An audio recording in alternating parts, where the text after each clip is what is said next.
Hi, my name is Gibson, and I'm the co-owner and creator of the Personal Development School. This is your daily breakthrough video, and in this video, I want to talk to you a little bit about this idea that you are texting with somebody for days, weeks, months on end, and they don't meet up with you, and what this means.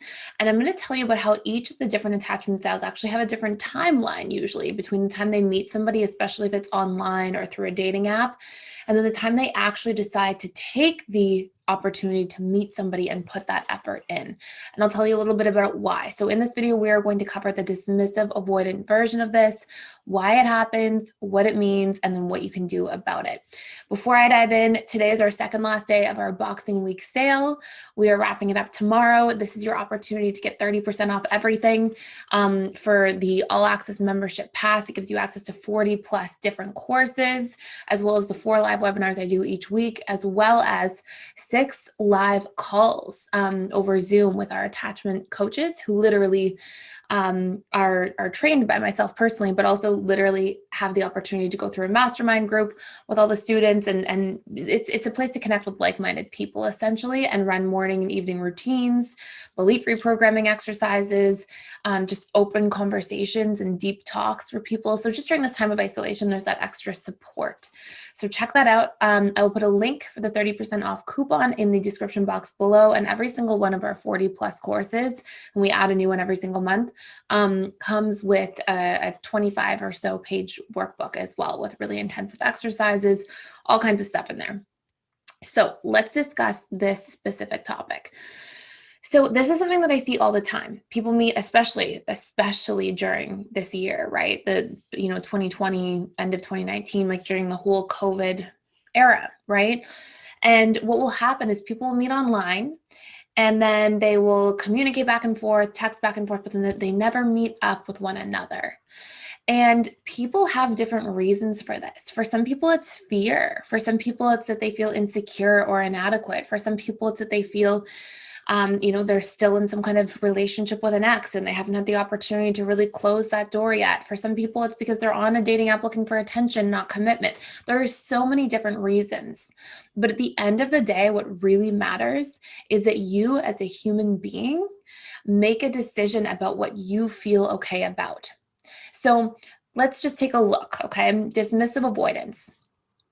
It's not uncommon for dismissive avoidance to want to actually text back and forth with somebody for 6 weeks or so. Usually the range that I've seen as a very strong pattern is about 3 to 6 weeks before they really actually take the time to meet up with somebody. And part of this is because they're really intellectually assessing the situation. They're taking the opportunity to really see, is this person a fit?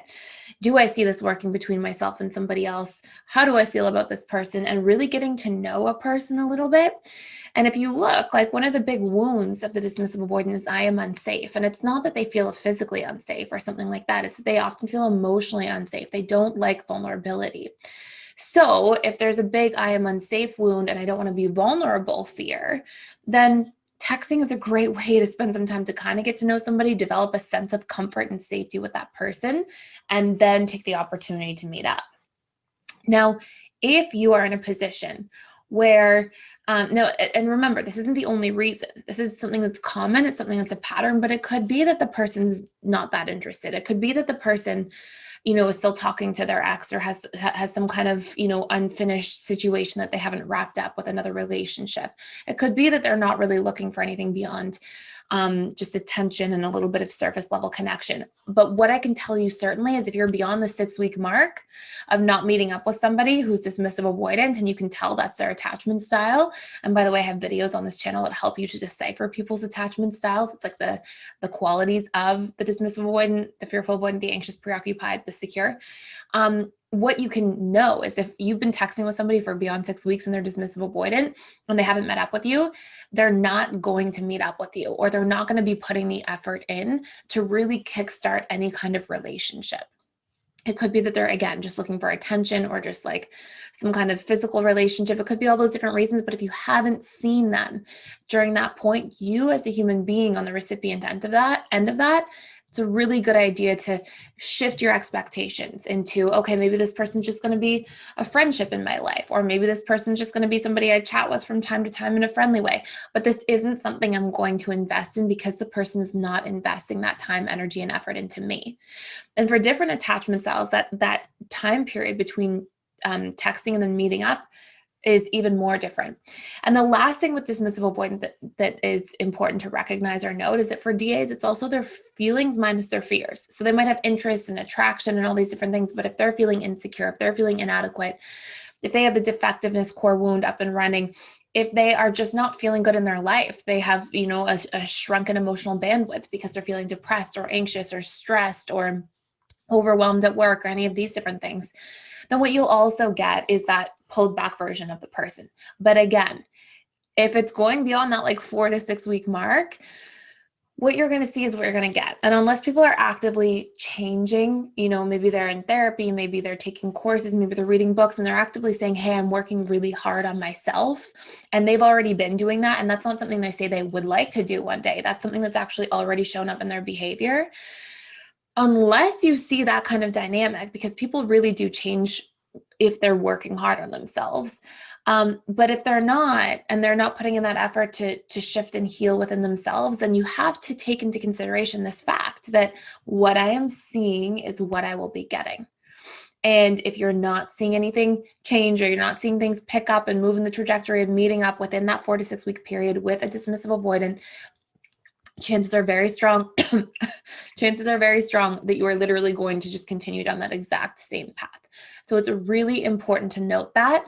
I know that COVID makes situations different, and for some of you, the climate is sort of like you're not even able to meet up. Maybe you're in quarantine and you're isolated and you can't even have that face-to-face interaction. Then think of substituting that with a phone call. There should be a phone call by the 6 week mark. There should be some kind of trajectory where there's more emotional intimacy and effort involved. And if you haven't seen that, chances are it's really not going to go anywhere long term. So I wanted to answer this because this is a question I get from so many people. Hopefully this makes a whole lot of sense. Thank you so much for watching. Please like, share, and subscribe, and I will see you in the next video.